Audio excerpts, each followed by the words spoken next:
I'm black, you're white. Now what? What if I say the wrong thing? You probably will. Who doesn't? But I'll do my best to listen. Maybe if we're humble enough to listen to each other. Maybe if we're brave enough to lean into those difficult conversations. We might. We could. Come up with some answers. Make some real progress. Discover how much we have in common. And appreciate our differences. Now you're talking. I'm David Conley, communications consultant. And I'm Chris Thurber, clinical psychologist. And welcome to another episode of I'm Black, You're White, Now What? We are delighted today that we have camp director Brianna Mitchell joining us and environmental educator Michaela Elvey. And we'll get to talking to Brianna and Michaela in just a minute. But David, as is our wont, let's chat a little bit about our previous episode. What was a highlight for you in that conversation? You know, that entire episode with Montega Simmons was, exciting for me because Montega is an organizer and a guy who's, on the front lines of the movement, particularly in St. Louis, and like he was in Louisville while he was talking to us, and so he's nationwide with it. So just to be able to get a sort of inside understanding about, number one, why certain moves were being made, but also, what the long-term and short-term goals were, some of the things that he was talking about with regard to voting initiatives, his perspective on the defund the police movement juxtaposed to when we talked to Detective Leggett in the previous episode was a great counterbalance or whatever to that. So I mean, I had so many takeaways. It was incredible. I really enjoyed that episode. Yeah. My favorite was probably how he closed out the interview by saying his hope for the country, for maybe for people all over the world, but was for us to all think more creatively about how we can be better people, be our best selves. And if I am doing justice to his explanation of defund the police, it was to think about a paradigm shift where policing as we know it, or law enforcement as it's currently constructed, isn't the best way to help people adhere to the rule of law. As he explained, there's a limited repertoire of responses that law enforcement officers typically have at their disposal. Arrest, detainment, and shooting to kill. Obviously, there are many wonderful law enforcement officers, and obviously those three things are not the only tools in their toolbox. But, Montega really challenged us to think about whether the model as it currently exists and has for, 150 years of law enforcement could you blow it up and start all over again? But once again, but also, and that's a scary concept when you say it like that. But also, I think the main thing that I found inspiring was what he's really talking about, trying to bolster other areas of the community so that you don't have a lot of these types of calls in the first place. Right. Where you have the community built up to the point where the police only have to respond to, emergency calls and not so many, different calls where they would even get bogged down. But the other thing is just people don't feel as hopeless. People don't feel as helpless. Communities are more empowered. They're more educated. Opportunities are there for people more. That was very inspiring to me because it's not a thing where right now that whole movement is being sort of characterized as tearing down something, right? Whereas what he's talking about is more building up communities and building up people. And I think anytime you start talking more construction than destruction, then you're on the right track. So perfect segue to our guests today. So as I mentioned, Brianna Mitchell is a camp director, and Michaela Elvey is an environmental educator. That does not capture their biographies or the detail and inspiration that they bring to 2020. So I also want to add that they are the co-founders of S'more Melanin. And so, Michaela, I'll ask you to start and introduce yourself, say a little bit about what you do and what S'more Melanin is, and then we'll hear from Brianna about how the two of you met, and we'll take it from there. So welcome to the show, both of you, and Michaela, I'll hand it off to you. All right, thank you, Chris and David. So happy to be here representing S'more Melanin. So like you mentioned to everybody, I'm an environmental educator. And primarily what I do is I write environmental curriculum. Right now for an outdoor center, but I have in the past for the New York City Parks Department as I was working as an educator there. And my own personal mission really is to connect Black and Brown people to the outdoors. So that's something I'm always doing and something that I really get an opportunity to do through S'more Melanin.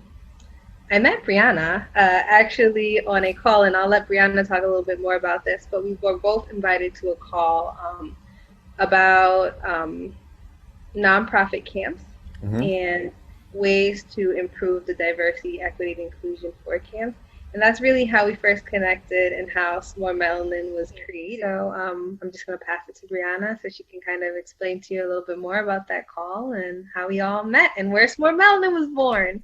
Thank you, Michaela, and thank you, Chris and David. I'm so excited to be here. As Chris mentioned, my name is Brianna Mitchell, and I am the director of AF Camp, which stands for Achievement First Camp. And it's a part of an organization called Change Summer. And I get the very unique opportunity to build what we would consider to be traditional summer camps for students who attend a particular charter school network. And so the camps that we build are residential, they're sleepaway, they're sort of out a little bit in rural areas, and the programming is very traditional camp programming, kayaking, canoeing, water sports, kickball, gaga, all of the things that we come to know and love about camp.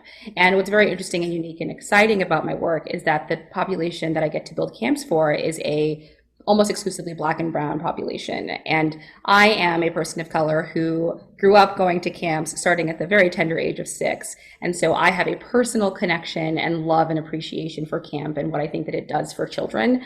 And I spend a lot of my time trying to grow that love in the hearts and minds and communities that I work with, which traditionally the camp world has been a space that has not been very well represented. There have not been a lot of Black, Indigenous people of color in the camp world. It hasn't been super receptive, open, or really just made a lot of like intentionality around increasing representation in the camp world. And so I get to spend my time growing the love of camp, and specifically Camp for Kids, to a population that has been left out of the conversation for far too long. And so, as Michaela alluded to, this summer, the last couple of months has been a very interesting time for all of us. And I think that the summer now has very different names. It has been sort of the summer of racial reckoning. It has been the summer of social justice. And I think that the way that a lot of people have taken to the events that have happened this summer is trying to figure out within the spaces that they move in or the spaces that they call their own, like how they can make an impact or make change or adjustments or really just get involved in whether it's conversation or in trying to incite change. And so that led some individuals who work for nonprofits, who are specifically camp professionals for nonprofit camps, to host a call where they could have a candid conversation about race and racial equity at camps. And after one or two calls, they very quickly found that the call was very homogeneous and it was really full of white Zoom attendees. And so I think that there was a sort of like call to action, which was to, as I like jokingly like to refer to it as, bring a brown or Black camp coworker to our call day. And so Michaela and I found ourselves on this call. Michaela had been doing some work specifically related to racial equity. I had not been, but I am a person of color who is a camp director, which makes me very rare, unfortunately, in this work.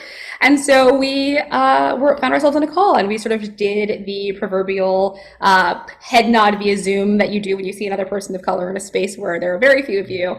And that led us to both agreeing to start this project that is S'More Melanin that we've been working on for the last month or so, which is very crazy to think about. And so we're super excited to be here and to be working together in this very important work that means a lot to both of us, not only professionally, but personally, which is, I think, is a very interesting intersection. So I have so many questions, but tell people what S'more Melanin is. And we should clarify, if you're watching the vlog version of this on YouTube, we'll put some links so you can learn more about the work that Michaela and Brianna do and more about S'more Melanin. But we're talking about S''MORE, which many people think about as marshmallows, graham crackers, and chocolate. And melanin, obviously, the pigment that, the more or less of it you have determines, the color of your skin, your freckles, etc. S'more Melanin, help me out. What's it all about? Yeah, so S'more Melanin is really, we want it to be a destination for some resources, historic context, and kind of just a space for connectivity. We want to kind of create a space where when you read whatever we're posting, whether it be on social media or wherever we're blogging, you can kind of be like, oh, I relate to that. Oh, and like you find that sense of belonging, you have that feeling, especially as a Black or brown person in outdoor rec, camp. But another kind of facet, since it is multifaceted, another thing we wanted to do with S'more Melanin is we really wanted to provide some like history and context for some of those feelings or some of those experiences. Like Brianna mentioned, this summer, has been the summer of social justice, and kind of really bringing some historical context that we can all look at from a very objective view. These events have happened, and I think right now, as people are experiencing things, the tension's high, the emotions are high, and I think, but I think each of us individually have a moral compass. We know what right and wrong is, and I think to understand some of the injustices that Black and brown people are experiencing in the world, you can do that through a historical lens. You can do that by looking back into history, learning from it, and building that kind of empathy that I think is necessary to have some of these difficult conversations and to move forward together. And then lastly, to provide resources, whether that be professionals in the camp world that have gifts to offer, just connecting people who want to have these conversations, who identify as a Black or Indigenous person of color, and really giving them ways to either cope with their experiences at camp in the real world, or professionals wanting to get resources on how to make their space more inclusive, and really feel that home and provide safety for whoever is attending their camps or whoever's in their space, is really what we wanted to do with S'more Melanin. When I explain it to my friends, I like to think about it as a directory. Like there's no reason I can list 80 organizations that are primarily servicing Black and brown people in the outdoors or camp world, and you can't. Like I want to be able to connect them. I want to be able to connect camp professionals, outdoor professionals that have countless gifts and countless skills to offer, because it's so underrepresented. And like Brianna said on that call, it was primarily white, and I think camp is primarily white. Outdoor rec is primarily white. But there are people doing this work. There are people with these skill sets. There are people that are members of this community. Yeah. They're just underrepresented. So really bringing that all together. Yeah, you mentioned historical context. Why is it that the camp, and we're talking about day camps, overnight camps, parks and rec departments, why so white? What's the deal? I mean, since 1861, when William and Abigail Gunn took a bunch of their students to the shores of Long Island Sound, and all those kids were white, and not just white boys. And then we had Girl Scouts movement, so let's get some white girls in here. And so like, what's the deal historically with outdoor recreation or camp in particular, overnight camp, being so wonderbread white? I think there's a lot. It's used, the term that Michaela just used. It's multifaceted, it's multi-tiered, it's very deep, it's also very systemic and systematic, as many issues tied to race are in this country. I think I would just speak a little bit to why camps in particular are so white, and not necessarily about outdoor recreation in this one moment. I think that there are two reasons that come to mind particularly for me. The first is that after the sort of like industrial revolution, and kids were now no longer forced to work in factories and were able to actually go to school and have an education, one of the reasons that camps came to exist was sort of to preserve this innocence of children and also to provide a summer escape to really be able to like give kids skills since they were no longer having to like work in factories and be a part of this labor force where they could go into the wilderness and sort of like rough and tough it and gain these sort of like life skills. And I think that Black and brown children for a very long time in a number of ways, our innocence is not protected. We are viewed as adults for far too long. We are viewed as, or regarded as adults way earlier than we should be. And so we were left out of this conversation of one, trying to preserve our innocence, but then also thinking that there was any value in sort of providing this additional set of skills or like wilderness awareness to Black and brown children. And then I think that the other reason is that a lot of camps are born out of the neighborhood where people live, and systematically, our neighborhoods are segregated. Many of them still are. Many of the sort of institutions that camps are born out of cater to communities, and communities are really segregated and really white. And so the people that were doing the work in those communities, they were wanting to serve the individuals that look like them in those spaces. And we still are struggling very, very dramatically in this country, in this nation, and all over with having integrated communities and communities where really there is a beautiful blend and a beautiful mixture, and some places do it better than others. But a lot of camps are born out of communities, and communities have been very homogeneous. Are there camps that are specifically geared toward, Black or brown children? Like, because another thing about, I've been to a couple of types of camps, and one of them was about a sort of coming of age for young men or whatever. But I remember none of that was based on any African tradition at all or anything like that. So me coming of age as a Black man was sort of I would have to like sort of adopt another culture. Are there any places that young Black men and Black women can go and like sort of culturally come of age in a way that's specific to them?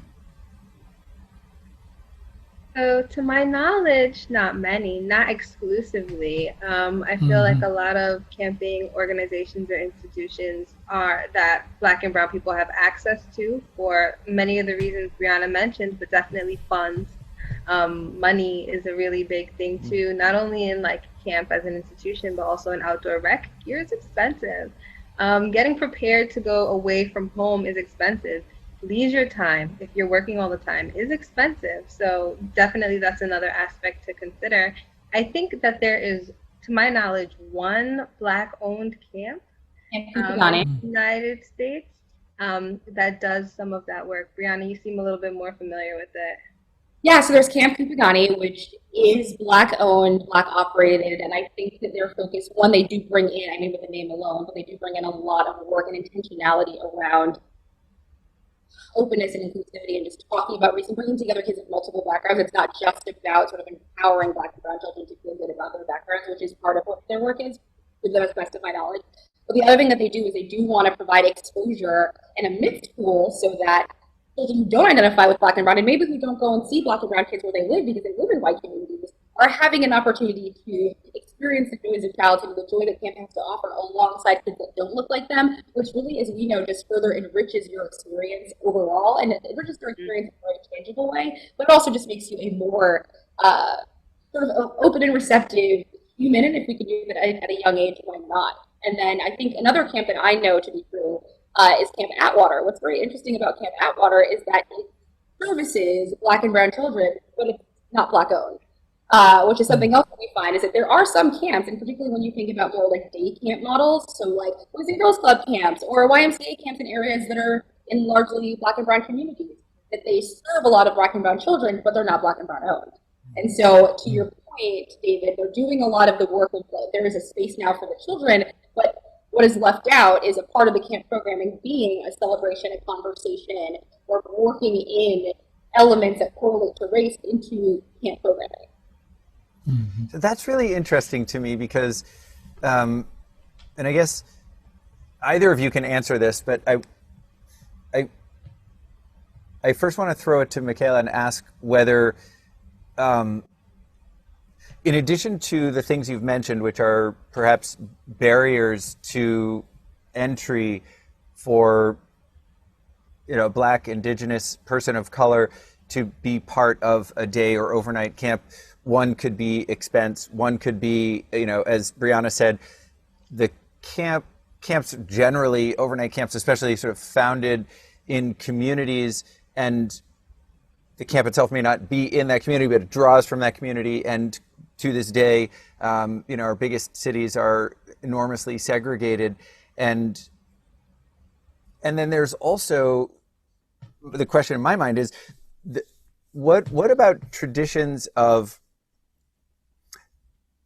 doing outdoor activities, right? And it may be different, and I don't mean to put obviously all Black, Indigenous, people of color into one category and say, did they like being outside? Because like some white people do. My wife is white from Serbia. She's the least outdoorsy person I know. And so there we go. But I remember standing in O'Hare Airport outside one of the stores that sold electronics, and I think the GoPro Hero 6 was out. And so there was a display and there was video, and I was watching it, and I was standing next to two other guys who were watching it, both of whom were Black, and we're watching the promotional footage shot with a GoPro, and it's all white people surfing, climbing Mount Everest, and with a GoPro. And one gentleman says to the other gentleman, "That's effed up," and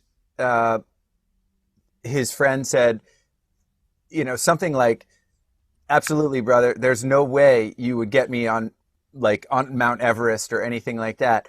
And so they were just, there wasn't any more to the conversation than that. But what I took away was at least these two people felt like, to the extent they understood the experience of other Black men, none of the things that you would do with a GoPro would be of particular interest. So forgive my being so naive and asking such a broad and potentially insulting question, but what do you, as an environmental educator, Michaela, what acceptance and what resistance do you encounter from people of color who you're proposing that they spend time outdoors and do adventurous things like the two of you have done, gone hiking and whatnot? So what? Yes, Black people like doing outdoor recreation. Thank you. Um, For the yes, record. for the record, yes, Black people do enjoy outdoor recreation. From working with learners of all ages, I will say that Black and brown youth are more open to going out and trying new things than I feel like some of my peers or some older learners who've already kind of been conditioned by society that is something that they are not supposed to be doing. So that's Or interesting. So there may be like a generational or age cohort effect. yes, I will get, Black and brown campers, 11, 10, 9, that are like, "Ooh, I'm going to go poke a worm, and I'm just going to get in the lake and stream, and I'm all about it. And I love this. And this is my first, maybe earliest experiences with being outdoors and in nature. And once I've overcame that initial fear of, oh, this is unknown, I'm all in, knee deep in the mud, having a blast with my other campers. I know that was my experience as a kid. And being a counselor, like a camp counselor, that's something that I've also seen in campers. When I think about like people who are now my age or, into their adulthood, there's a little bit of hesitation. And it's more so, I think, because, a lot of the same reasons why people are kind of nervous around police. Black and brown people are a little nervous around police. There have been people that have gone and tried to enjoy the outdoors and have been attacked, thrown racial slurs, been denied access to some of these remote areas. And so sometimes people, when they're coming from an inner city or they've heard some of these things, they think the middle of the woods is where you go to die. without being dramatic. They really think, I don't know what's out there, and I don't know if it can hurt me. And I think that's why something that we don't really talk too much about is that like safety, that feeling of belonging. It goes a very long way, because when you do take those steps and you participate in maybe skiing for the first time or hiking for the first time and reaching a summit, and you're like, this was crazy. I hated every step of the way, but now that I'm here, this view is amazing, and I would do it again. Like those little moments of achievement, those little moments of therapy, like, oh my God, this is such a calming place. There's no loud noises, all the nature sounds. I've learned so much stuff. The benefits that we know exist from being outdoors. It takes a bigger step, I feel like, in some cases for Black and Brown people to get there. So what's your pitch? Really appreciate. Can I say something really to follow up on that? Yeah, yeah. I think there are a couple of things that Michaela said that sparked a lot of thought for me. I think that one, talking about how there seems to be a little bit more or less reticence and more intrigue for younger generations to sort of like take forays into the camp world. It's because, as sort of I think Chris, you alluded to, is that at that age, you sort of haven't been acculturated by the rhetoric that is being painted about what the outdoors is and who it is for. And when you think about, as you get older and you learn more about history and you learn more things, I think that unfortunately, as we can recognize, like rural and outdoor spaces haven't always been the kindest to people of color. There have been scary things that have happened in those spaces. And as you get older, as you learn more, as you hear your parents and maybe they didn't have such an open experience with the outdoors, and that starts to trickle down and it starts to shape. It's also not being supported by any representation in any advertising, film, any initiatives working at targeting and like bringing more representation. You start to sort of like this rhetoric starts to take place unless you have had your own experience around that. And then the other thing I think is like when I think about like going skydiving or doing something wildest and adventurous, I mean, for me, being daring is like walking through Nordstrom and someone not asking me where to find an item and people thinking I work there, right? Like sometimes being a person of color, it is an adventure to make it from A in your everyday life. Yeah. And so sometimes there seems a little bit of a risk element of like, okay, people are dying when they're going jogging. Am I going to now jump out of an airplane and like enjoy this element or this summit? And I think, and I'm not saying that that is going to preclude people or like it makes sense. So like that's why it's so white. But I think that it's just knowing the context is what Michaela has mentioned. Yes. Like those things are real, and it takes people having their own experience or someone that they trust to bring them in, or any sort of like organization doing work to make sure that people start to see themselves in these spaces to really start to ameliorate that. But that's a real concern or whatever too. I'm gonna just say my experience, and I was saying I grew up in Missouri, and even coming here to Georgia, when you go, most of the areas where you would go camping and things like that are areas where you may be the Black person there when you go, but there are not a lot of Black people there, and it's not like they say, hey, welcome Black person, let me show you these fine woods. It's not like that. It's not like that at all. It's like, what are you doing here? Are you lost? And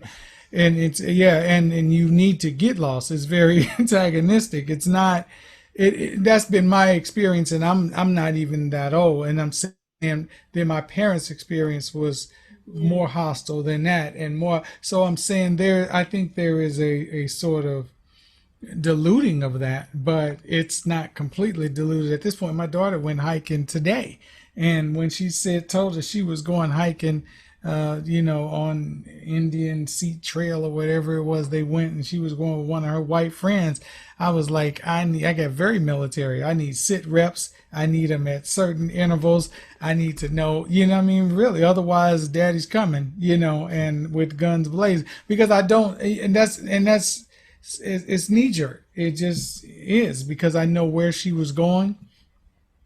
It's not a thing where I immediately felt safe that she was going. So there is, some of that thing too. And I think maybe some of that's changing now with some of the initiatives like what's going on, but it has not necessarily been the case where you say, well, this is definitely the safest place for me to be as a Black person around all these trees. Wow. And these friendly white people. Strange fruit. You talked about the meeting where the two of you, Brianna and Michaela, met, and the invitation to be part of the conversation about how can we have greater racial, ethnic, cultural representation at summer youth programs in this country and around the world. And I will leave out all identifying information, but I sat in on a meeting of people who were also interested in the same thing about 15 years ago.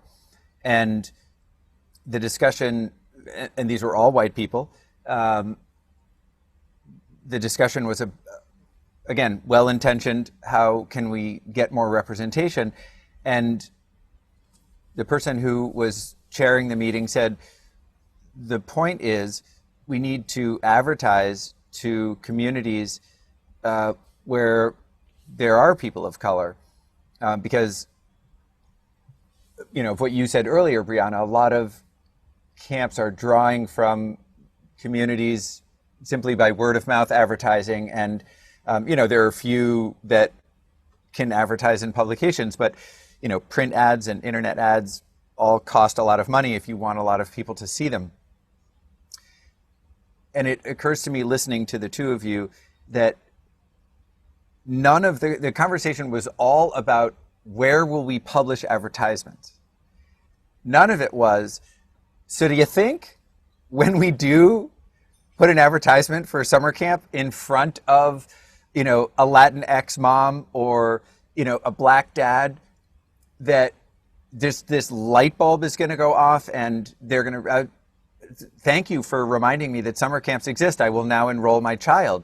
No discussion whatsoever of any of the historical or cultural barriers or, most of the Latinx parents that I've spoken to whose kids go here at Exeter where I teach, the notion that you would have your child spend several weeks of the summer away from the family is just antithetical to their cultural upbringing, and then that you would not just have them out of the family, but you would have to pay for that? Like, you're going to pay $7,000 to have somebody else take care of your baby? And, it's just, so I am calling out my own ignorance, a decade and a half ago, and, collectively for the group I was meeting with. This is not a question of people not knowing that the institution of camping exists or doesn't exist. There's a lot more to it. Tell us about the event that you have planned for tomorrow. When people listen to this podcast or watch this vlog, this event will have occurred, but surely you have others planned, but tell us some about what tomorrow is. Okay, so tomorrow we are having a town hall meeting. It's sort of a recruitment meeting because Brianna and I do a lot of talking with each other and a lot of thinking about what all S'More Melanin can be and who can be a part of it, who we're serving, who can benefit from it.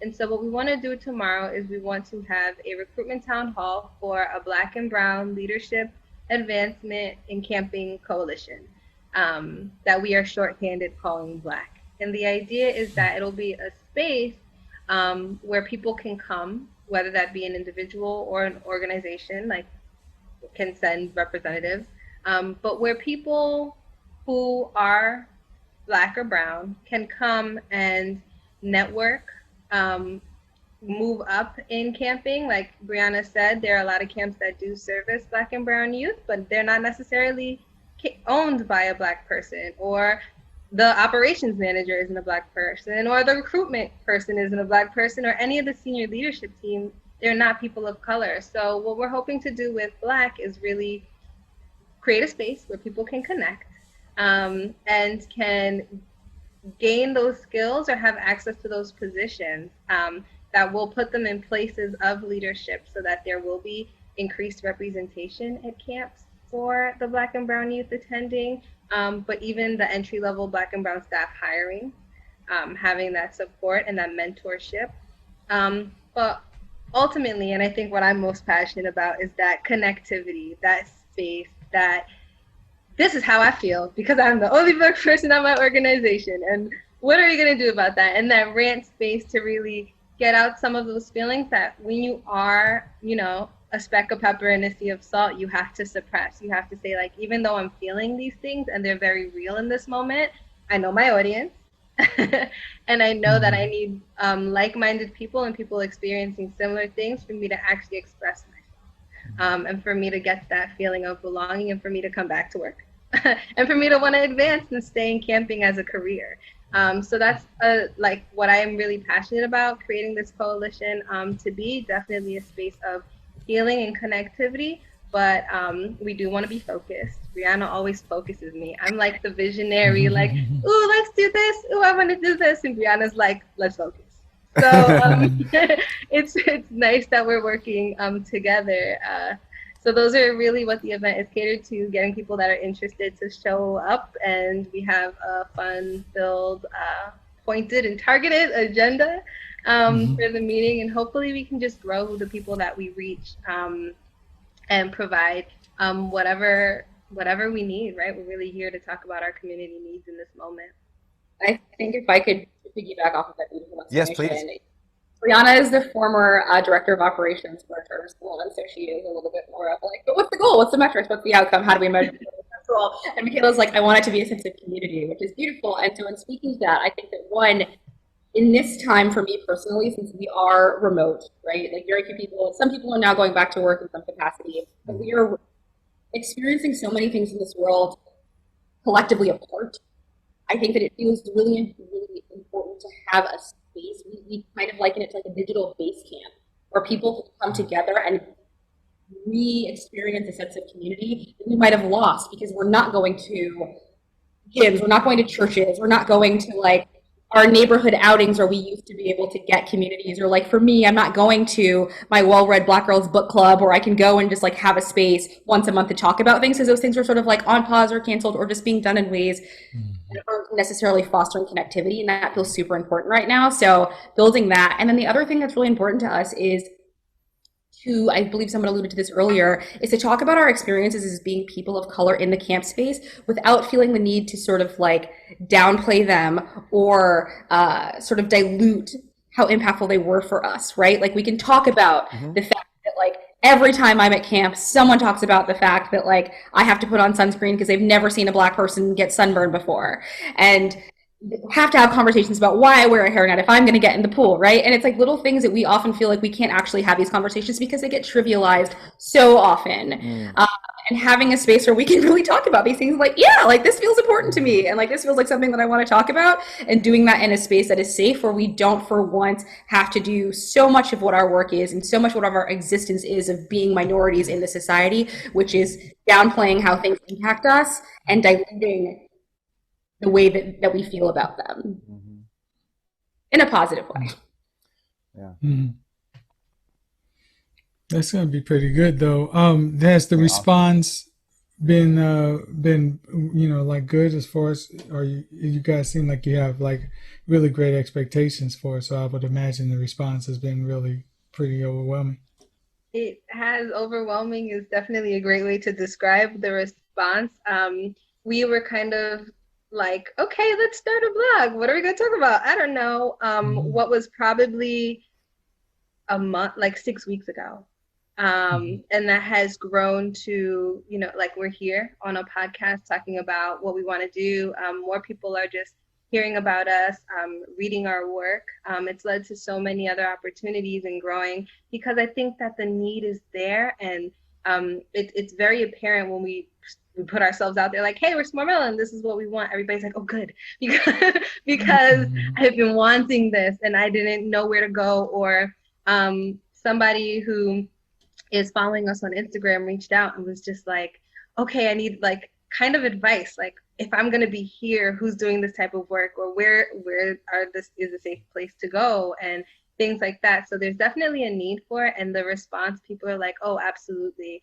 A lot of uh, first like first summer or seasonal staff are like, oh, great, like a space that I can connect with people and get mentorship. I, like this is my first exposure to camp and I really loved it, but I don't necessarily see myself represented, but I do want to continue and I don't know how to do that. So creating this space, people are like eating it up. It's as if we just put it, like we just poured S'more Melanin on like clay and it's just being absorbed by it. That's So it's awesome. been super overwhelming, but super positive and amazing, really. And I think That's something really that great. like about this time that I have not experienced before is that when people are looking at what we're doing and they're looking at our work, I think that people are trying to figure out where can I support in a way that isn't, for example, like a white person dominating the narrative about the need for representation in camp. It's like, what can I do to support you two who have a connection to this work that is very real, but have work that you want to do? And so we have been so fortunate that like people have really sort of seen the value and have really started to analyze like a space for them, like where they should push in and where they shouldn't. And I think that that awareness is something that does feel very new and very akin, or not akin, excuse me, but like feels very correlated to the time that we are living in. And so like we have people like the Summer Camp Society who are saying, this is what we can do. We can put you in connection with these people because we actually recognize this isn't our space to do this work. It is your space to do this work, and here's how we're going to help you do it. And so the reception has been very overwhelming, but also it does feel different. And I think I hope I can speak for Michaela when I say that like it makes us excited about the fact that like things are getting we're working on it, guys. We're working on it. Like we're getting. Mhm. And that's what I was going to ask you. I was like kind of curious as to what your thoughts on why now. Like you guys have talked about, you've been going to camp since you were, like little girls, and now, as grown women, you spent all this time in camp. It's not even like you just returned to it. So, and you're not alone. So it's um, like now, kudos to you for what you're doing as far as letting everybody know about all the resources that are there, and every part of this. But I'm just saying, like, are you curious as to, or do you have any insights as to, like, why there's not been like a real initiative, like when Chris was saying earlier, people talk about it, but then, like, what's being done? We've been needing to get kids connected to outdoors, and for generations. And so what's different about now, or this time, I guess, in history, that would make it different than before? Why it has not happened up until now? Do you know what I mean? Like, why is something like this being started in 2020? You know what I mean? My initial reaction is just to say people are ready. I think Mm-hmm. people on all sides of the table, right? Like if it was a round table, everybody who's sitting at the table, I think is just ready to really get down to the nitty gritty. They're ready to feel heard. They're ready to speak. Um, Mm-hmm. they're ready to take action. They recognize that diversity, equity, and inclusion are things that are so necessary in camps, and can only enrich and benefit the camp experience for everybody. Um, Mm-hmm. and I think there's also been a couple of attempts that haven't really resulted in the way that they were intended to result. And so they're like, why didn't that happen? And I think that since we're all ready to really do the work and really be a little bit more reflective about those experiences, why it might not have worked. Chris, thank you for sharing your story about that. That meeting you were in 15 years ago. But I think like those experiences right now for a lot of camp directors, camp owners, camp professionals, put right beside everything that's happening in society, I think they're ready. I think they're like, we got to do something. This is Yeah. ridiculous. And we've Mm-hmm. tried before and it might not have worked, and really reflecting and digging deep and thinking, but why didn't it work? What are some of the barriers to getting these communities access, and that level of safety, right? What are systemic issues? Because it's very clear that a lot of the barriers are systemic and kind of intertwined, right? So really analyzing it from like a systems view, from an organizational standpoint, and really digging deep, like looking within in their hearts, and just being ready, saying like, all right, we're doing this. we're doing this and we're going to put all of our efforts into it in this moment, where we might have felt short before. I definitely think that the social and political climate is a big part of the push. But I also think that seeing a lot of other organizations take the charge and run with it is motivating. And so that's one of the reasons why I know Brianna and myself have kind of stepped into this role to really be that destination that is S'More Melanin. Yeah, David, I think we can't, it is not lost on us that this project was born out of one of the worst sort of ongoing periods of racial injustice this country has ever seen. And it is not lost on us that like that is sort of like to your point, like why now? I think that now in 2020, it is like no longer acceptable. I think one of the things that people were doing when they were looking around and people really started to look at representation, right? It was like, let's actually look and see, like, what are we doing? Like, who is it? Who is here? Who is at the table? Who is a part of this conversation? And when we looked around the different spaces and we saw spaces that had serious dearths, if any, representation at all, it's just no longer acceptable. I think that is something that's happening with the summer. Is like actually, it's just no longer okay, and people are holding organizations, institutions accountable to the lack of that representation. And so it is, with that comes, to Michaela's point, a sense of readiness to do the work. And I think that it has also created or instilled, reignited really, I don't think it's ever left, but a passion for people who are in this space to do the work in the spaces that they're in. And so it is like not lost on us that it is happening now and it is happening this summer. And we can be perfectly honest, like the endorsements and the support that we're getting, when we had gotten this 6 months ago, it probably would have been much harder to have a lot of these conversations. Some people are like offering, yeah, we'll feature you, and people, and we hadn't written a word yet. But we were two people. Like, you guys get that we just started this, right? Like, no, you have our endorsement. Exactly. So one of the things that is, I mean, it's brilliant that the stars aligned and the two of you met, and clearly your skill sets and your strengths complement each other. So I can only imagine, great things are to come. And I wish you luck with the town hall tomorrow. And I am also struck by what Michaela said about, I think the way you put it was when people look inside, or when people look in their souls, they see something different now. And I'll speak just now for myself and not representing anyone but myself. I mentioned that meeting 15 years ago, and I think nothing struck me then. And if you'd stopped me outside the door as I left that meeting, and I'd been invited as the token mental health professional, like, help us think about this, that, of course it feels embarrassing now to say, well, if either of you had stopped me outside the door and said, so Chris, like the meeting, do a little soul searching, like what else besides advertising? I'm not sure what would have occurred to me. What I think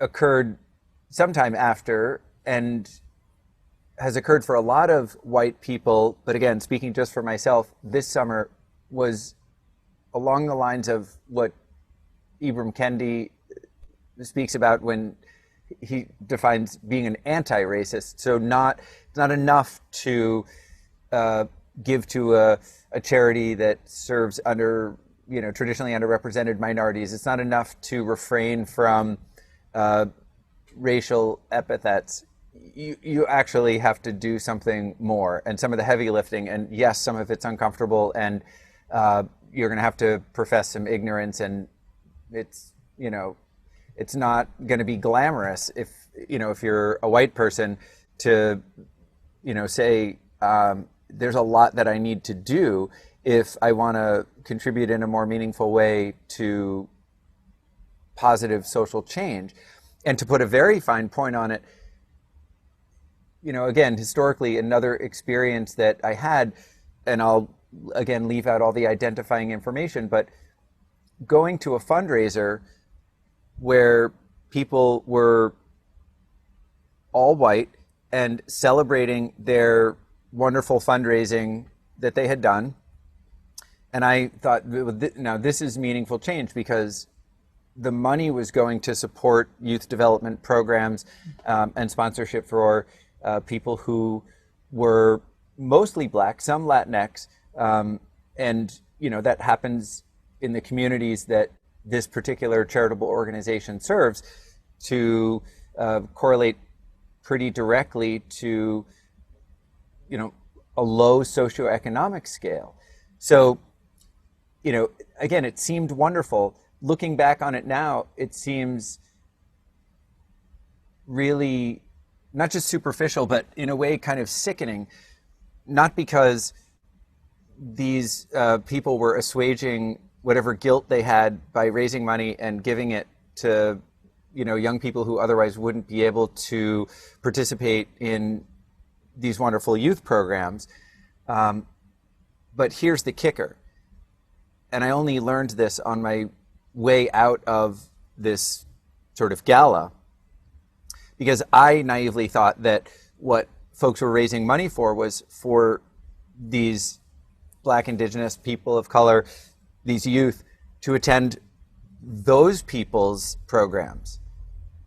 No, they were raising money so they could attend other programs. I was like, what am I missing here about, you got almost all the way to the finish line and then didn't have the guts to actually cross it? Like, we'll raise some money for you, but not to come to our program.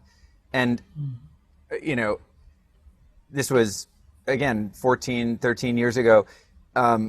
My hope is that when people look in their souls now, based on, this summer of social justice, that it would occur to them instantly that you can't just fundraise and then, send people off in another direction, that this kind of true integration is going to mean a lot more than giving away scholarships. Am I wrong about that? Or can either of you comment on where we go from here? Again, well-intentioned people, but falling short of the vision that the two of you have. Yeah, I think that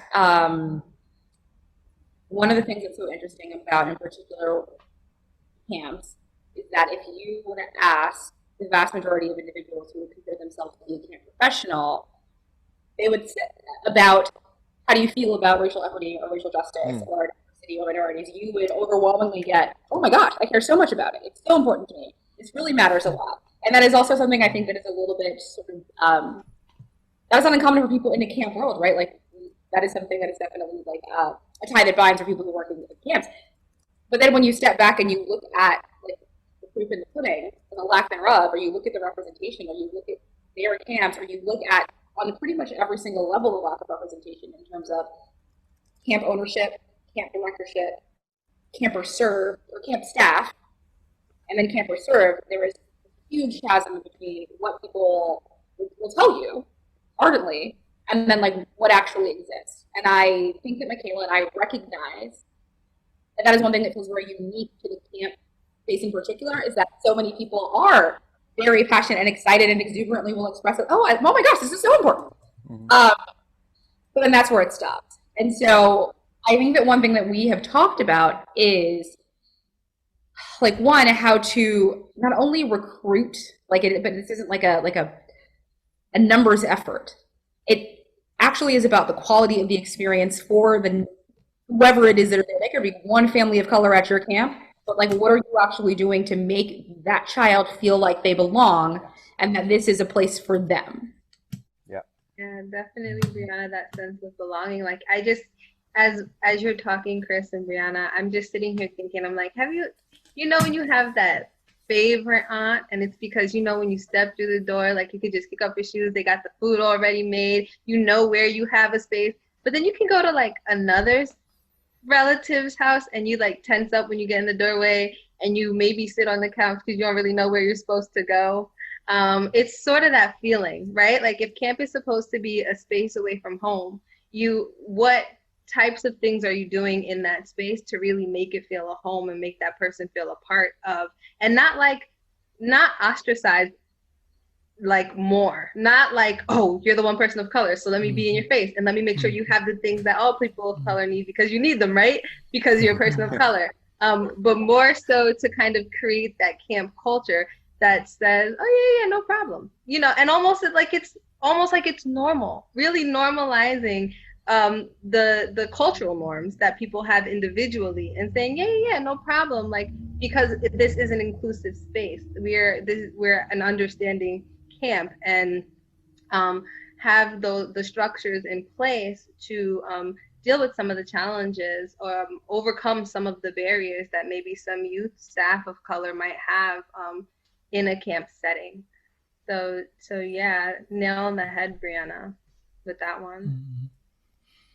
Hey, we're getting close on time. Let me this is a sort of two-part question. I'd be curious to hear what both of you have to say in response to it. I'd just like to know, so I get what you're trying to do. So I want to know just in a few sentences, what you would say uh, to me as a black parent who might be a little reticent about sending my son or daughter off to sleepaway camp, um, and what you then also would say um, to sort of an organization that's so white that may say out of their mind and their mouth, yeah, yeah, I'm all about getting people of color here, but the action falls short. So what would you say to energize them to, we're talking about creating that space and bringing the people together. Michaela's been talking about that. What would you say to each of these groups that would bring them together? I would imagine you would have to say something specific to each group. And this is, of course, in a blanket world where we're talking to all black people and then talking to all white people. But but still, what would you say to me as that parent? But also, what would you say to the camps that could probably bring those folks together and have more people of color in the camping space? Brianna, do you want to take the question about the parents? Because I feel like you talk to way more parents than I do. Sure. So that's a great question. One thing that we are really sort of like looking to do with S'More Melanin out of our personal desire to bring more representation to camps is like sort of creating our own like S'More Melanin seal of approval of like, listen, uh, I'm not going to tell you, David, that every camp in the country is going to be the place for your child to grow and to thrive and to spend the summer having a time where they can focus on being a kid and not being an other, right? But there are some camps that are doing that work, and there are some camps that care about getting it right. And here are those camps, right? So it would be like supporting you in that process. But then it would also be giving you sort of the tools and the conversations that you can start to have with your child before they go to camp. Like, this might be a little bit different. Like, we generally tend, it's so interesting when you start to look at like, especially if it's like a sleepaway camp, living spaces, right? Of like, you're going to use a washcloth and people might think that's weird. You're probably going to wear shower shoes in the shower, and not everybody does that. Come on, right? You are 100% going to put on lotion after every single time that you get out the shower, and people might not know what to do with that. And here is how you feel confident in the things that we do at home, and how you let that carry you into these new spaces, and how you will start to have conversations about things that you do and why you do them, or how you say, you know what? I don't really feel like having a conversation about this right now. I would love to just go on my merry way, put my bonnet on, and to get in the pool.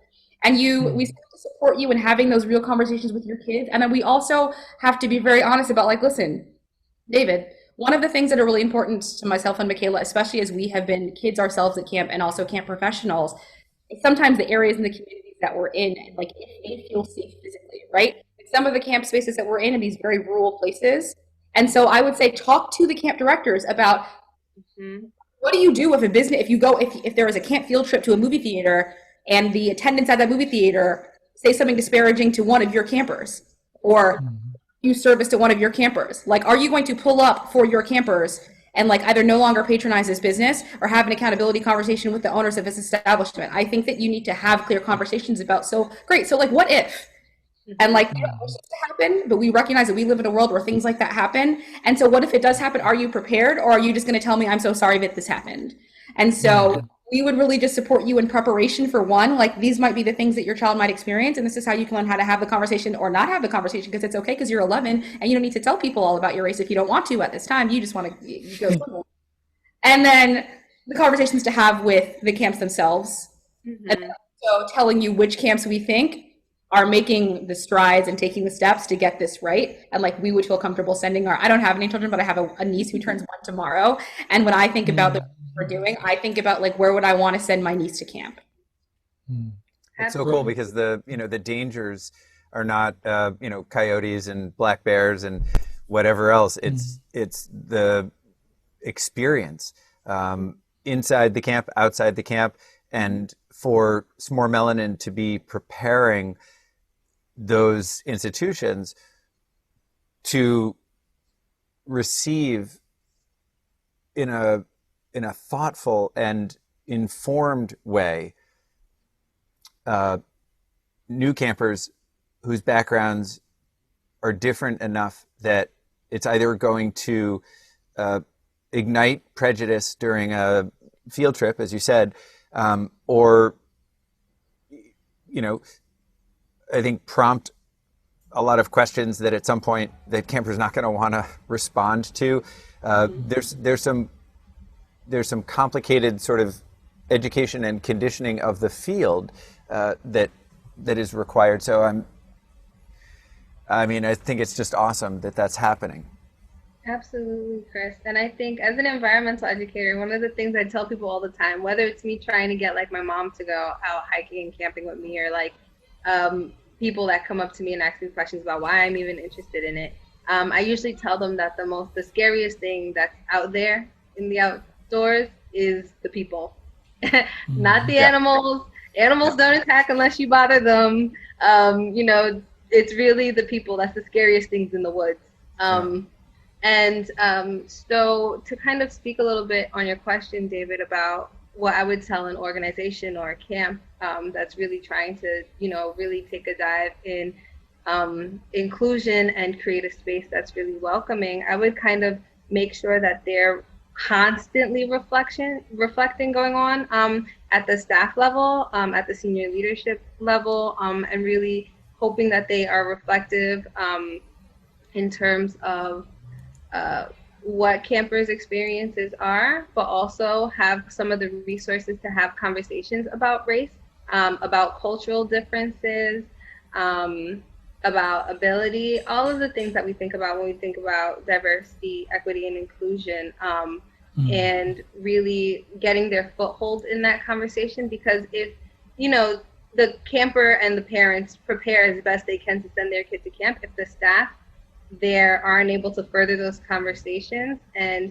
create a space Mm-hmm. where they can be kids and can participate as a kid and bring their whole selves, and they're not worried about, like Brianna mentioned, their otherness, then I think that's super important. So something that myself and Brianna are working on are kind of those guidances for organizations through, I'm not sure if you've read the blog post that we're working with New York and New Jersey's Mm-hmm. ACA, publishing a 5-part blog series that really offers guidances to organizations, camping organizations, in ways that they can prepare their staff, train their staff to receive diverse group Mm. of campers, and also some leadership in how maybe they can start to create an organizational model that supports differences.